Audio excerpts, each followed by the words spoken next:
Exercise 7.2 था। Question number 26 cos under root S upon under root S. अब यहाँ पे अंडर रूट एस बहुत ज़्यादा है तो हम लोग उसे ही लेट कर लेते हैं। अंडर रूट एस तो हमने टी लेट कर लिया, मतलब क्या एस की पावर 1/2 तो हमने टी लेट कर लिया। डिफ्रेंशिएट करें तो हमारे पास आ जाएगा 1/2 under root S into D S equal to D T. कोई दिक्कत नहीं है। अब मैं हमेशा डी एस के फॉर्म में लिखता हूँ तो मैं कम से कम इसे भी डी एस के फॉर्म में लिखने का कोशिश करता हूँ। Under root S into D S 2 into D T. अब देखिए यहाँ पे मैंने इस फॉर्म में इसलिए लिया तो अगर हमें इंटीग्रेट करेंगे cos under root S upon under root S into D S. अब ये पूरे तो मैं 1 upon under root S into D S तो मैं 2 डी टी लिख सकता हूँ और ये अंडर रूट एस तो मैं टी लिख सकता हूँ। तो अब मैं डी एस तो डी टी के फॉर्म में कन्वर्ट करता हूँ। अब देखिए इंटीग्रेशन ऑफ हमारे पास क्या हो जाएगा cos T upon D T और यहाँ पे 2 है वो बाहर आ गया। क्लियर है, डिनोमिनेटर में कुछ नहीं है उसके लिए मैंने हटा दिया। 2 इंटू साइन कॉस टी का इंटीग्रेशन हमारे पास क्या आ जाएगा साइन टी प्लस कॉन्स्टेंट। अब टी हमने लिया था अंडर रूट एस तो अंडर रूट एस डालना पड़ेगा 2 sine under root s plus c. ये हमारा क्वेश्चन नंबर 26 का आंसर आ गया। अब क्वेश्चन नंबर 27 पे चलते हैं। क्वेश्चन नंबर 27 आप देखिए under root sine 2s into cos 2s ये हमें दिया हुआ है।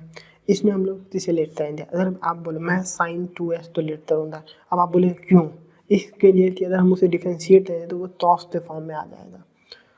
2 cos 2s into D S equal to D T. Differentiate करेंगे तो आएगा साइन 2s का डिफ्रेंशिएशन क्या हो जाएगा cos 2s और 2s का डिफ्रेंशिएशन 2।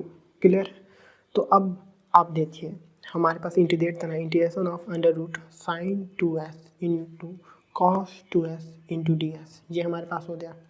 अब अगर हम लोग cos 2s into D S cos 2s into D S तो हम लोग क्या लिख सकते हैं डी टी बाई 2 लिख सकते हैं और साइन 2s तो हम लोग टी लिख ही सकते हैं।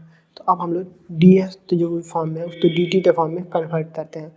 तो ये cos 2s into D S तो हम लोग डी टी बाई 2 लिख देते हैं। तो बाई 2 जो है वो बाहर आ गया। साइन 2s जो है उसके जगह पे अंडर रूट टी और cos 2s into D S की जगह पे डी टी बाई 2 जो था वो बाहर चला गया।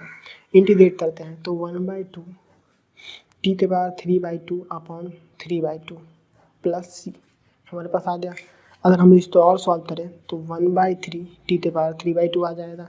क्यों, क्योंकि यहाँ देखिए ये 3/2 है, ये जाएगा इंटू 2/3 2 कैंसिल 1/3 आ गया। अगर ये हम उसे ऊपर न्यूमरेटर में लेते जाएँ, उम्मीद करते हैं आप नॉर्मल सिंप्लीफिकेशन है वो आप कर लोगे 1/3 टी के यहाँ पे हम लोग क्या लिख सकते हैं साइन 2s अपॉन 3/2। ये हमारा फाइनल आंसर हो गया क्वेश्चन नंबर 27 था। कोई दिक्कत है आपको तो आप कमेंट में पूछ सकते हैं। Question number 28 cos s upon under root 1 plus sine s।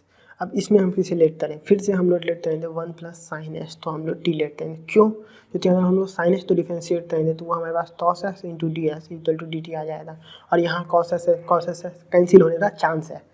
तो integration of cos s upon under root 1 plus sine s into D S ये हमारे पास हो गया। तो इंटीग्रेशन ऑफ cos s तो हम लोग क्या ले सकते हैं cos s डी एस तो हम लोग ले सकते हैं डी टी तो D T upon 1 plus sine s तो हम लोग लिख सकते हैं टी तो अंडर रूट टी। ये हमारे पास हो गया। इसको अगर हम लोग सॉल्व करें तो ये हमारे पास क्या आ जाएगा integration of D T upon T के पावर 1/2 है। क्लियर है। अब इस तो हम लोग इसका इंटीग्रेशन ले तो हमारे पास क्या आ जाएगा इंटीग्रेशन ऑफ टी के power -1/2 into D T. Integrate करेंगे तो हमारे पास क्या आ जाएगा टी के पावर 1/2 अपॉन 1/2। क्लियर है, प्लस सी।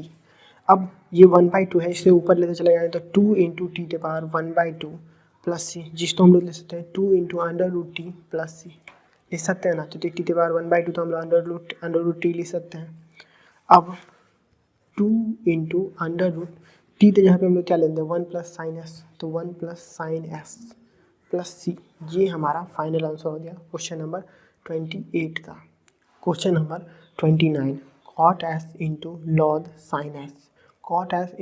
Sign S. इसमें हम लोग लेट किसी तरह अगर हम लोग लेट कर लेते हैं sine S log sine S तो अगर हम लोग लेट कर ले टी, अगर हम लोग लॉग साइन एस तो टी लेट कर ले तो इसको डिफ्रेंशिएट करें तो हमारे पास आएगा 1/sin s into sine s का differentiation cos s into D S equal to D T.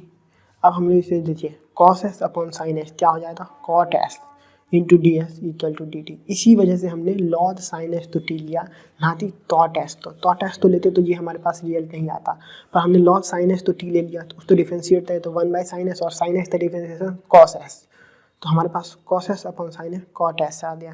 Clear है, इस वजह से हमने इसे ही टी लिया।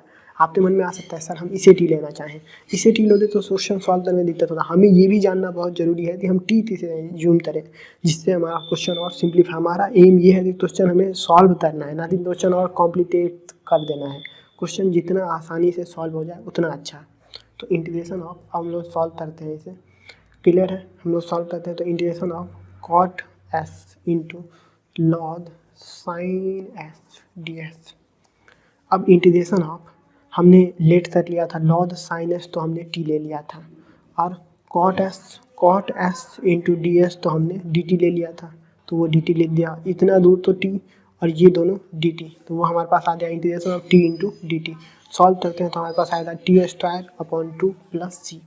अब टी तो यहाँ पे मैं लिख सकता हूँ लॉग साइन एस, तो लॉग साइन एस का स्क्वायर अपॉन 2 प्लस सी। ये हमारा आंसर हो गया क्वेश्चन नंबर 29 था। उम्मीद करता हूँ आपको समझ में आएगा, अगर समझ में आया तो सब्सक्राइब करें चैनल को।